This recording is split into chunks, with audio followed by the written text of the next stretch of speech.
Welcome, everybody. I'm Isha, the spiritual director of the Assisi Institute, and I want to welcome you to another podcast in Wrestling with God. And I am absolutely thrilled to have Bernadette Catalana with us today. I'm going to let her introduce herself in a moment, but let me give you a little bit of a background. First of all, she is one of my wife's dearest and best friends. Secondly, she's my friend. Thirdly, she is brilliant and bright. She's a lawyer. She's a mother of two wonderful daughters. She's a grandmother. And now she's the author of a wonderful book entitled Daughter Lessons. And we're going to dive in to both the book and her experience of motherhood. So Bernadette, why don't you share a little bit more, fill in some of the blanks of what I said about yourself. Wow, you gave me such a great lead up, Craig. I don't know that I can add anything to it. I thank you for that beautiful introduction.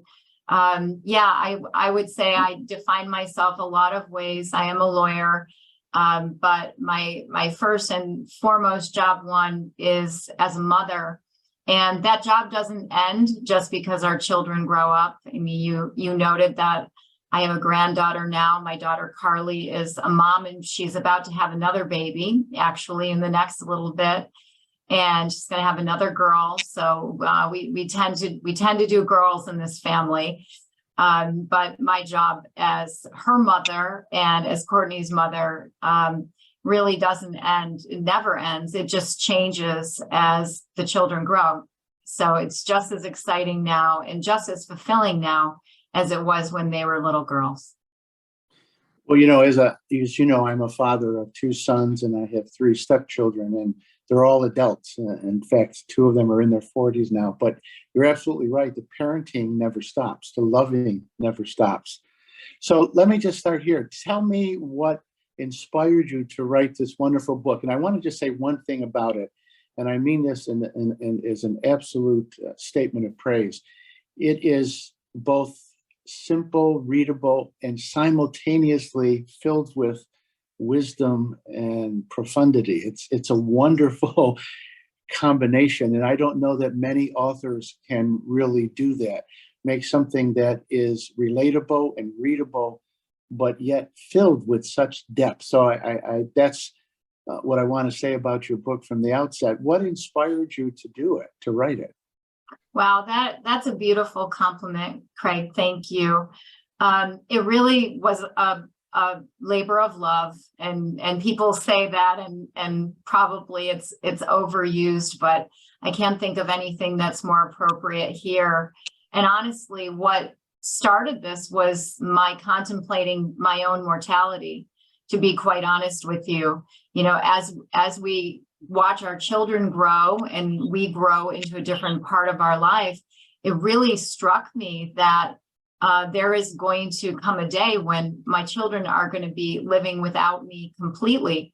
And while that day, I hope, is a long way away, I thought, wow, I really need to plan for that.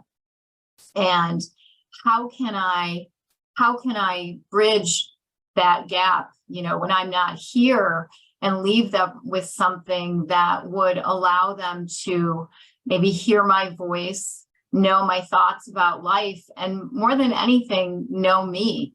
Often we don't know our parents. And I have received a beautiful gift from my father's significant other. And Noreen has really given me a gift. She's helped me to get to know my father after his passing and really know him as a person. So I thought that would be a great gift to give to my children as well, to give my girls a view of what I'm all about. Certainly didn't want to portray myself as perfect.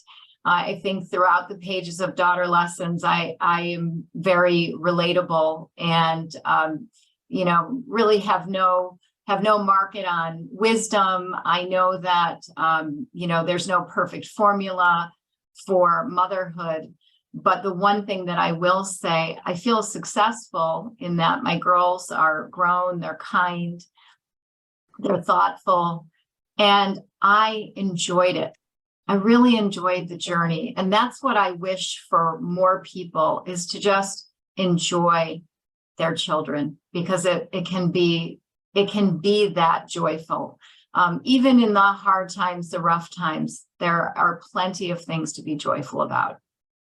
Well, I want to underscore that, because not just motherhood, but parenthood in general, sometimes in our culture is seen as something laborious, something that might be necessary. But to see it as a joyful path with its challenges, I think is what young people need to hear. And you do that very clearly in your book. In one of the chapters, I don't remember which chapter, you talked about motherhood as revealing, so I'm paraphrasing now, but revealing unknown strengths, but also some unknown fears. Can you talk about that? Oh, yeah. I think that motherhood in particular is something that women grapple with, because we're constantly being judged. We're being judged by other mothers, by perhaps our partners. That everybody has something to say.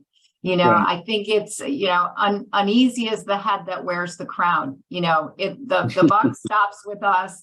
And believe me, people will criticize. They'll take the opportunity to criticize. Also, I think a lot of adult children's burdens can get laid at their parents' feet, in particular, their mother's feet. So there is, wow, when you think about it, you have the opportunity to shape a life. Wow, that's pretty profound. I can't think of anything that's more important than that, and also more daunting than that. So I think that's where fundamental fears come in. But we also learn our strengths. And for me, the journey of motherhood, and I had a wonderful friend who's, I would call him a big brother. He actually took my book on his vacation last week, and he was texting me as he was reading the different chapters. And he said, I brought him to tears. And this is not a man that I think is regularly called to tears. So it really touched me. And he called me this morning, and he had mentioned the book again, which, I'm so happy that he read it. He has sons, but I don't think it mattered. It's the universal experience of parenthood. And I told him, I think the reason why becoming a mother was such a life-altering experience for me is because, honestly, it was the first time in my life that I really felt like I belonged somewhere. First time in my life, I felt like I was good at something. And it was the first time in my life that I felt important. And so those things, in that sense, as much as we put out and give as parents and as mothers, I have received so much from my children. Really, so much healing has been given to me just from the very fact of their being and of their love for me. Wow, there's so much that we could unpack with that. Let me just kind of go to I don't know if it's a psychological fact or a philosophical path, but I'll say it this way.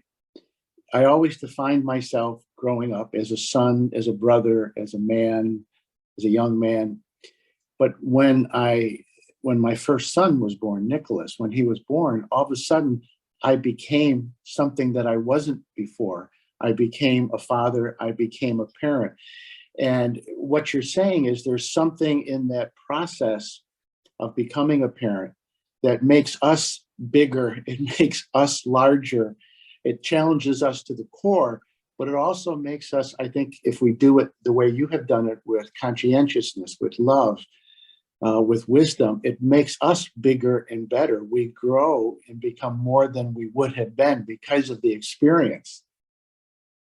There is no doubt about that. And honestly, I think lawyers, probably similar to doctors, But most people, their profession is something that's essential to their identity. But honestly, if somebody asked me to talk about myself, the number one thing that I've accomplished in my life, or that I've experienced in my life, that is life altering, that is defining, is being a mother. Being a mother, for all of its challenges, but all of its true joys. Well, there's a line, if I can just go in a religious direction for a moment, from St. Clare of Assisi. And she said, and it's a universal truth, we become what we love. And so what you're really saying is that nothing has impacted you or defined you as much as being a mother, because you have loved your daughters so much that love has shaped, your love for them has shaped you. So let me use that as a little bit of a segue here. And maybe there's two thoughts I have. One is, how much did your own experience of your mother shape your mothering? And the other piece, and I don't know if this applies to you or not, I've worked a lot with men who didn't have good fathers. And there's this phenomenon that I've noticed, is that men who didn't have good fathers themselves, they go one of two ways. Either they become very poor fathers, or they become exceptionally good fathers. It's almost like in becoming a good father, you heal some of your own father wounds. I'm wondering if that's true for mothers, number one. And number two, what was the influence of your own mother on your mother? Wow, that is a lot of unpacking that we could do on that. As you know, I'm one of 7 children, and I'm towards the end. I'm number 6 of 7 children. My mom was also a single parent for much of that time. And so a lot of my childhood was watching my mother in her sadness, in her true sadness at losing my father. He left her, and at the same time left us.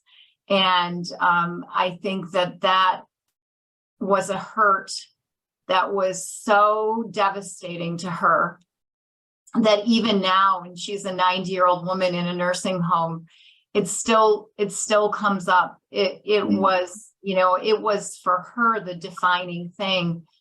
And as a child, it was so hard to watch her hurt, because I think what we don't often realize is it's a two-way street. As much as we love our kids and we want our kids to be happy, kids want their parents to be happy. Oh. And even now, I just want to say that's a profound point. Keep going.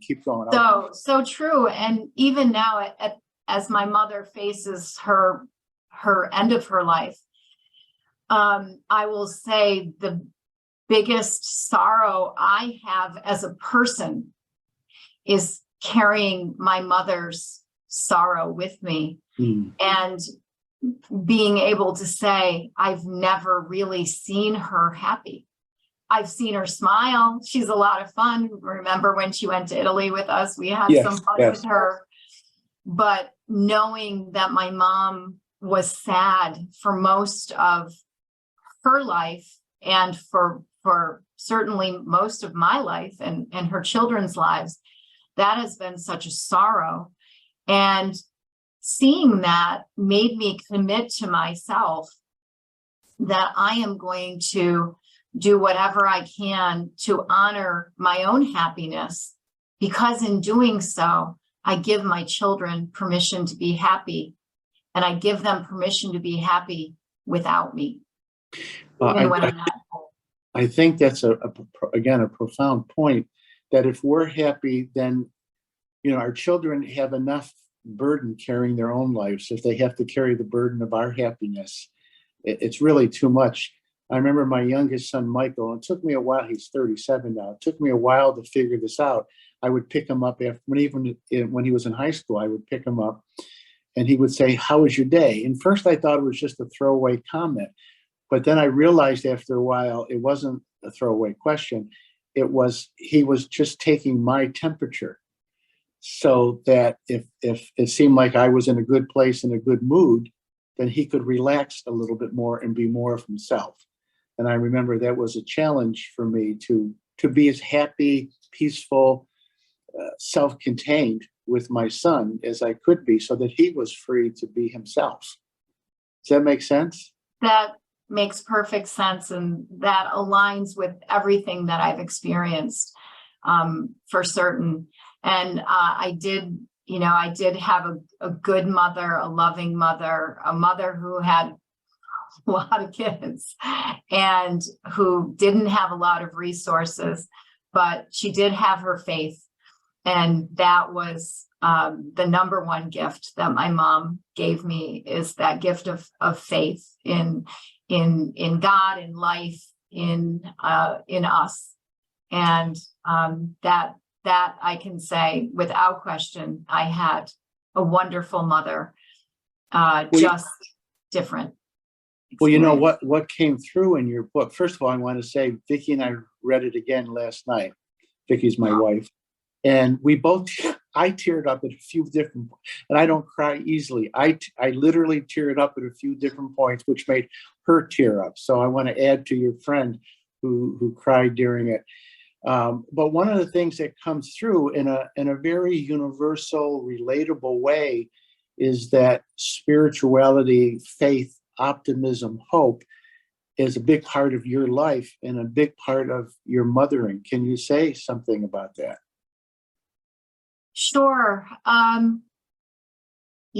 feel like there's a spirituality to parenting that maybe gets underestimated.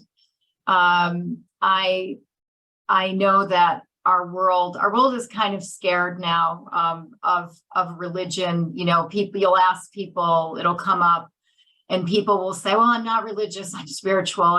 And you sense that discomfort there because of the fall of many of our churches, because of the kind of this dismantling of a system that didn't serve everyone, right? Yeah. I mean, caused opportunities for people to take advantage of, especially of children. So in a sense, though, I feel like the dismantling of organized religion allows for greater spirituality. And in that, I mean that true spirituality is self-propelled and self-motivated. And I think as travelers in this life, we are all called to find our way home. And nobody can give us a formula for that. No one can give us a path for that. It just unfolds. And when you see that path, your call is to take it. For me, because of the childhood I had and that burden of my mother's sorrow that I was carrying with me, the path of motherhood really was truly that medicine that I had no idea I needed to heal. And it truly was a healing thing for me. So right there, anything that heals such deep-seated pain, there's an inherent spirituality to that I think is a beautiful thing. Well, I think particularly the way you describe it in your book, and you talk about your experiences, that the very essence of motherhood is love. And what I tell people all the time, that love isn't just an emotion, it's a force, it's an energy, there's an intelligence contained in it when we're really open to it. And it really can buoy us, support us in times of difficulties, and can inspire us in ways. And whatever spirituality is, it really is this germ of love that we are nurturing and tapping into. And again, that's so clear in your book that one way I would describe your book is that it is a fountain of love and wisdom. And that really is, to me, the essence of spirituality, is love and wisdom. And your book is overflowing with it. Let Let me ask you this. How has motherhood changed? Your two daughters are wonderful young women, and one is pregnant for the second time. What's the difference between being, a mother to children and adolescents and then a mother to adults? Wow, being a mother to adults is very humbling. And I say that in the most loving way. We have to bite our tongues maybe a little bit more. I think that there is, for me, an intentionality to my respect that was different. Not that I didn't respect my children before, but they are adults. They are making their own decisions, and they have partners who also factor into the decisions. And I think that you really have to bite your tongue and let them find out things on their own. We all have experience. We've lived longer. We've been on the earth longer, which means we're going to have more experience. And a lot of times I'm probably going to have the answer that is going to give them the easier way to do something or help them avoid something that's not going to turn out right in the end. However, we have to let our children, and I think this is kind of true along the way, not just as adults, but more so as adults, we have to let them make their mistakes, because those are the things, just like our mistakes shaped us and our challenges shaped up and our hardships shaped us, we have to let our children follow their own paths. I mean, they're ours, but not in a possessive way, right? We don't own them, and we don't own their experience. So I think that might be one of the most difficult challenges of raising adult children. But it's also really nice to say, hey, I hear you, I'm here for you, but you know what? I believe in you, and I know you're going to make the right decision. And whenever I'm saying those words, I feel really good about it. And I'm thinking, wow, this might not be my natural inclination, but this is good parenting. Well, I have two quick thoughts about that. The first one is our willingness to trust our children, I think, empowers them. Yes. And one of the best gifts we can give them, and it has to be earned on their part a little bit, but one of the best gifts we can give them is to show them that we trust them, and then they learn to trust themselves more and more and more. It's almost like as parents, eventually, because we're all going to die, but we have to work ourselves out of a job that they in a sense become their own parents. But the other thing I've noticed in the context of what you were saying, there's this paradoxical effect. And I see it with my two sons, I see it with Vicky and her kids, that if we respect, just like you're saying, we respect their freedom, their agency, their ability to make their own choices, and we allow them that space and we're not intruding all the time, then I think they're a little bit more willing in that space to come back to us and ask for advice and support, because we do trust them and we do allow them to be who they are, and we're not imposing ourselves and our worldview on them. Again, I think it paradoxically frees them to come to us for love, support, and for wisdom. So it's an interesting process. Yeah, I agree with that. I also think one of the maybe advantages that I've had, I'll call this the gift of divorce.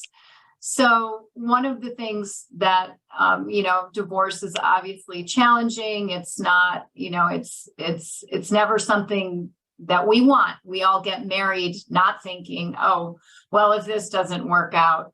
No, we all walk into it thinking this is going to last forever and giving it our all. And divorce is very difficult, especially difficult when it involves children.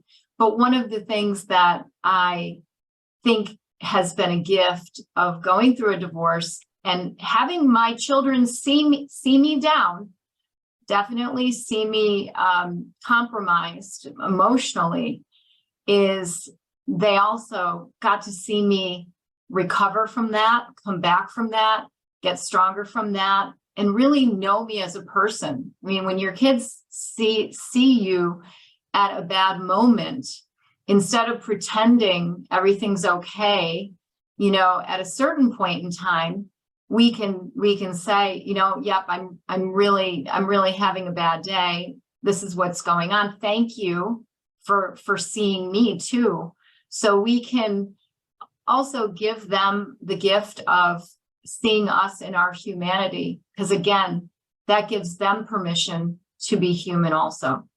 Yeah, I think you captured two really important truths there, that when they can see us as in all of our imperfections or moments of struggle, moments of pain, it gives them permission, I think, to be human themselves. Mm-hmm. And then secondly, when they see that resiliency in us, then they know that resiliency is possible. And I think resiliency is not taught, it's caught. So that when they feel and experience both our pain and our resiliency, somehow I think it can get internalized in them that, yeah, they're going to have pain, they're going to fall, they're going to hurt, they're going to fail sometimes. But there is this thing called resiliency that, again, was modeled by us. But I also think it kind of gets into their DNA too. And I think it's a wonderful gift that we give them.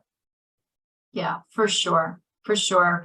We're people. I wish I had known my dad more as a person, but again, his significant other has helped me see him as a man, not just my dad.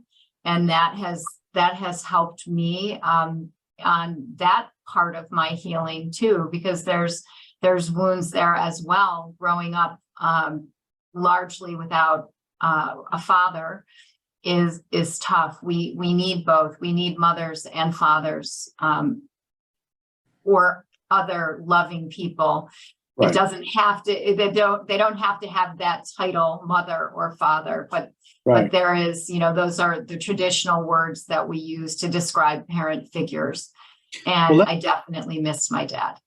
Well, let's go down that path, because you have a couple chapters about dads too, and the importance of dads in relationship to daughters. Can you say a little bit more about that, the role that a good father plays in the life of a daughter? Yeah, I often recommend the book Strong Fathers, Strong Daughters by Megan Meeker to any man I know who has a daughter, because that book encapsulates the pivotal role that men play in the lives of their daughters, and really teaches them what it is to be respected by a man, and also the respect that they should seek from their own partner or any person that they're with at a particular time, dating. I think it's said best, our fathers teach us how to march into battle. Mm-hmm. And if you don't get that from your father or a strong person in your life, you end up having to teach yourself that. Mm-hmm. And a lot of times I think, well, this is exactly why I became a lawyer, because I'm advocating for other people in an effort somewhere to teach myself how to advocate for me. Yes. So it's been, you know, it's the loss of him at a young age, I feel directly affected so many of my life choices. And I will say the Strong Fathers, Strong Daughters book, Carly and Courtney's father, Mike, read the book. We were going somewhere, and this was around the time we were breaking up. And to his credit, he was reading this book. We were flying back from some trip with Courtney, and I looked over at him on the plane, and he was weeping. He was really crying. He was very, very moved by this book in his hands. And I said, why are you so upset? And he said, because after reading this book, I realized what you missed in your life as a young girl. And that really touched me, especially at that point in our relationship when it was, coming to a close, at least as a married couple. He saw, I think, for the first time, what was missing in my life and what I was trying so desperately to self-parent and lead myself into battle, because I didn't get that at home. Yeah, there's two, again, everything you're saying is so rich and we could nuance it in many ways, but there's two things I just want to quickly unpack. The first one is, for both men and women, there's a need to be a healthy warrior, not a destructive warrior, but a healthy warrior, one that can set boundaries, one that can say no, one that can assert themselves towards whatever is true, good, and beautiful. Take care of the ability to take care of ourselves, our children, to keep our children safe, ourselves safe.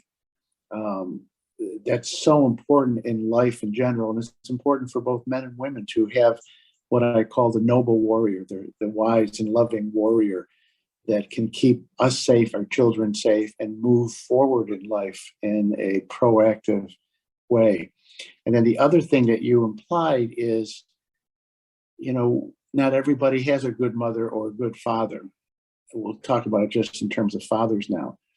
But other people can model that for us. We can get that father energy from other people or the mother energy from other people. They don't have to be literally our biological parents.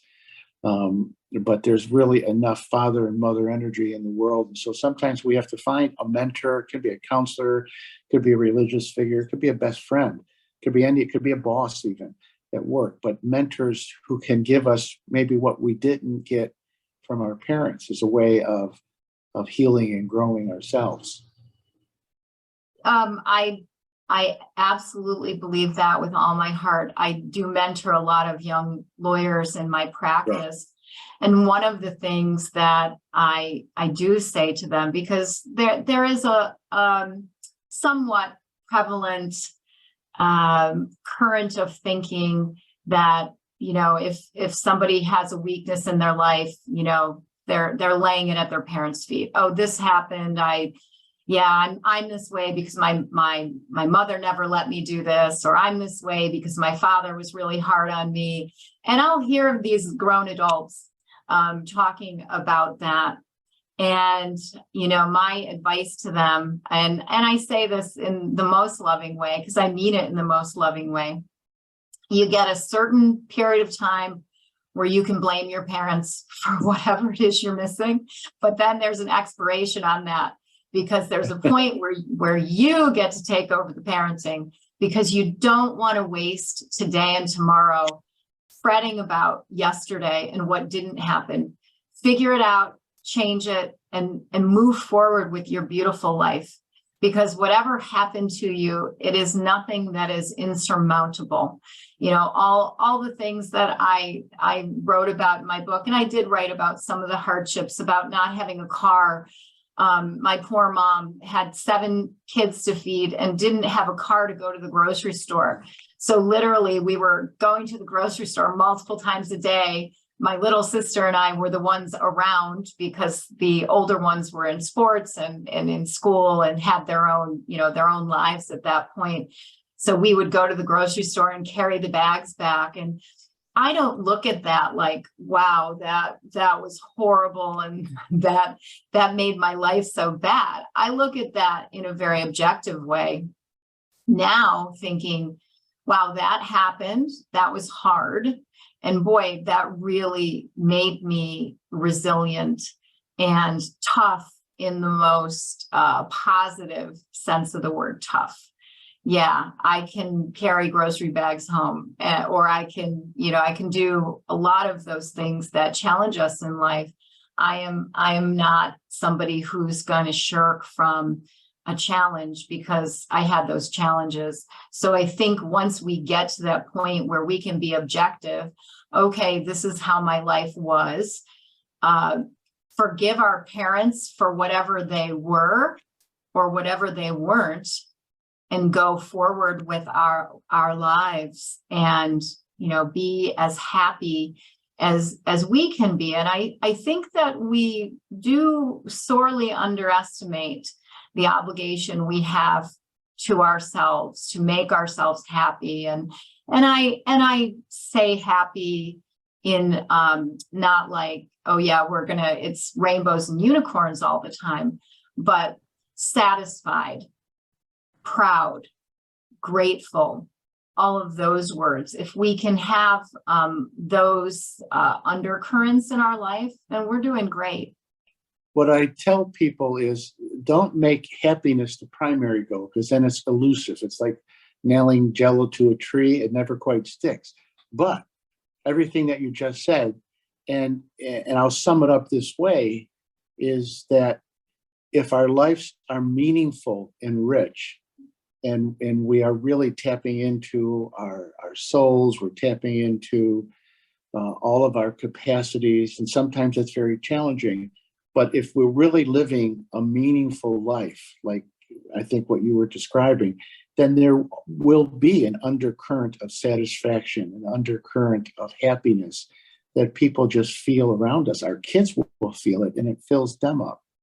I just want to make one comment. My work as a psychotherapist, and people need some time sometimes to complain about their parents and their childhood. But at a certain point, it's therapeutic to realize that your parents had a childhood too, and your parents had parents, and your parents have their own story, and they had their own demons to wrestle with.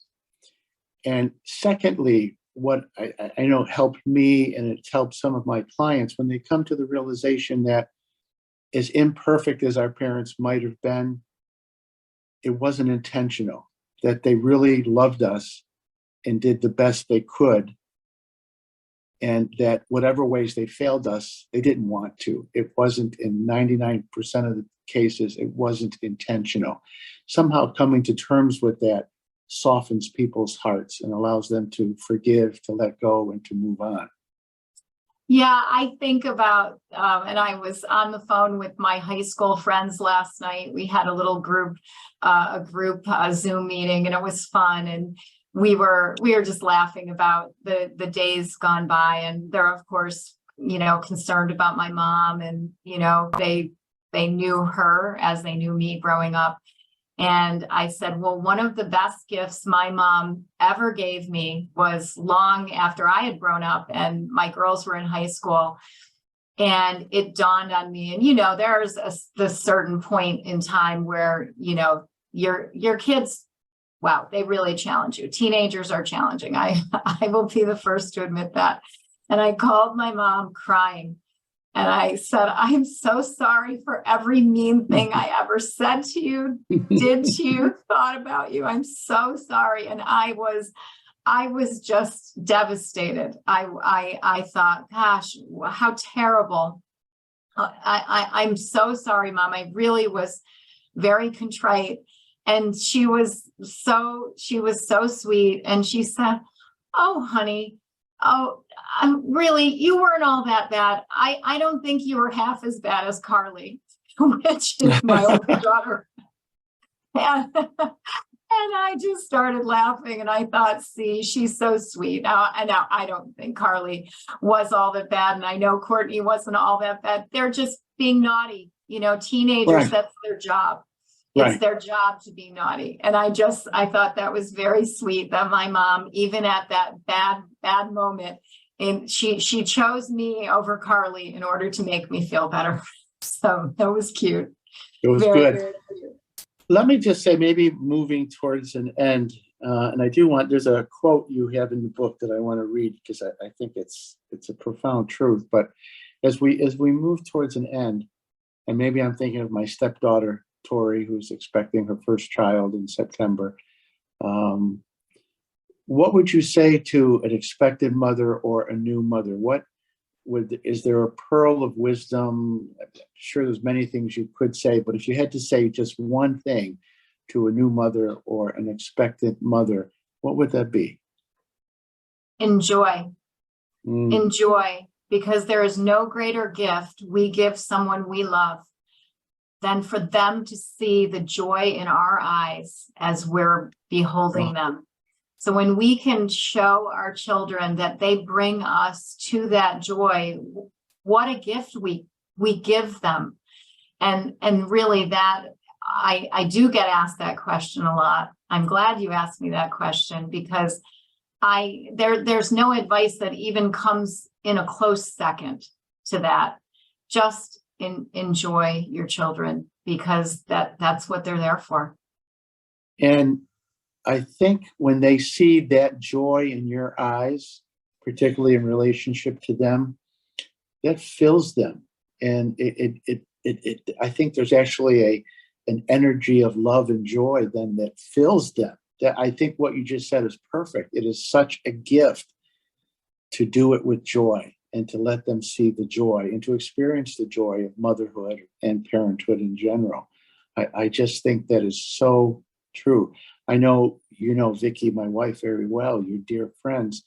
And I get such a kick out of this. She told me with all three of her kids, you know, Evan, Tori, and Alana, that she would spend sometimes when they were in the crib sleeping like an hour just gazing, 2 hours just gazing with joy and love at them.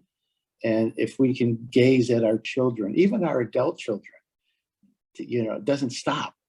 We can gaze at them with that love and that enjoyment. I still tell my oldest son, Nick, who's 43, that he's still the apple of my eye, because he is. And I tell my youngest son, Michael, I thank him because he brings me so much joy.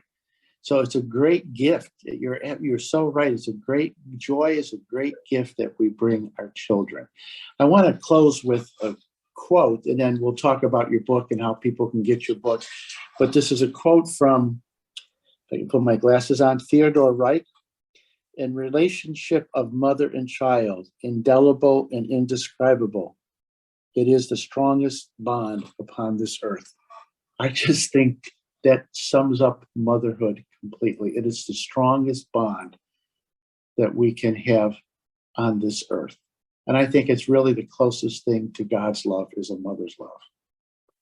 I could not agree with you more. My children have shown me the face of God every single day that I've loved them and have beheld them.